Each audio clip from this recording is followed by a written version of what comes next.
Behind the stories of glory and heroism in war lie brutal truths. And now Meridia must face the harsh realities of Edara and its heroes in a way that may shake her to her core.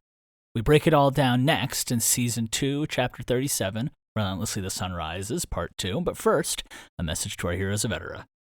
Hey there, this is Colin, creator of the 7th Valkyrie. If you're hearing this, it means you're listening to the public version of TABTA. And I really appreciate that. It keeps the algorithm happy. It keeps us growing. But if you want to get a little fun personal message every week with behind-the-scenes stories, funny little bits, other insight into the creative process, you can hop over to our Patreon and become a Hero of Edara. You'll support the series, you can shape the future of the 7th Valkyrie, and find a whole lot of fun bonus content along the way. You can get started completely for free, and then if you decide you want to chip in and get bonus content, early access, and a whole lot more and help us along the path of heroes towards a whole lot of cool checkpoints, then you can do that. It's patreon.com/7th Valkyrie, that's 7THVALKYRIE, and give it a look. With that, on into the show.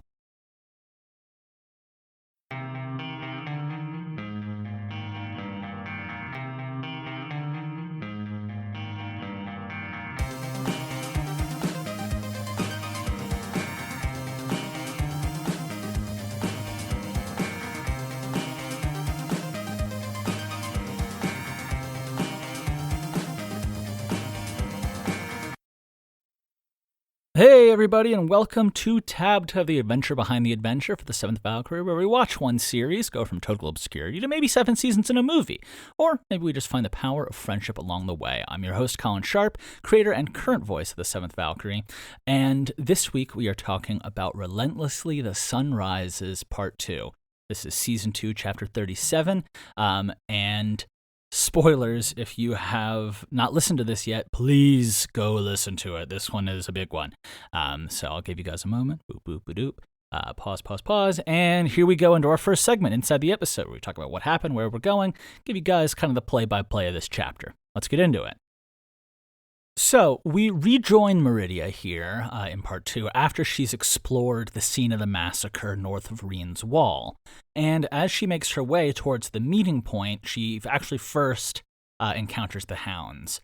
And based on their behavior, Meridia can tell that something's very clearly wrong, or at the very least different. And as Meridia proceeds to meet up with Val, we learn exactly what. Val is not himself. At least not any version of him that we've seen before. He's growling and grunting, dripping juices from meat. He's not talking, and then out of nowhere, he is aggressively kissing her.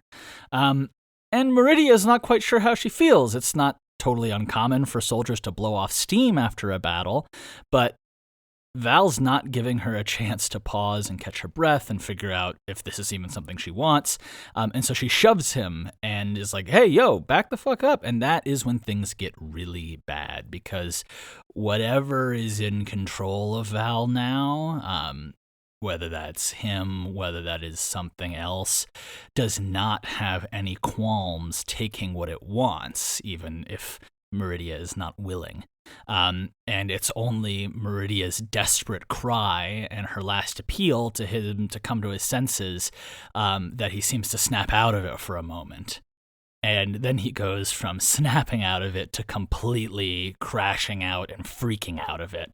And then among the thrashing, screaming aftermath of Val's sudden burst of clarity, he raises the blade and slashes his own throat. And we are sort of left with that, and I'll get, we're holding there. You guys have to, I won't explain anything that happens after that moment, but let's get into the second section of Outside the Episode, which we kind of break down a little aspect of the chapter, whether from director's commentary perspective, from an analysis, et cetera, and oof, that is a cliffhanger to leave you guys on for next week. And since we're right in the middle of this chapter for a lot of our public listeners, there's not much I can say about what's to come or the decisions that were made in this chapter, because obvious reasons. But I do want to talk about this episode. I forget exactly when I knew that this was going to happen. But at some point of writing season 2, I just knew that it would. There are pieces of this season and of other seasons that absolutely had to happen. Not because I necessarily wanted them to, but because it was the inevitable side effects, the sort of foundational physics of the gears that I'd set in motion. As a writer, once something makes sense and when something makes sense, even if it's horrifying, it doesn't feel natural to try to change it.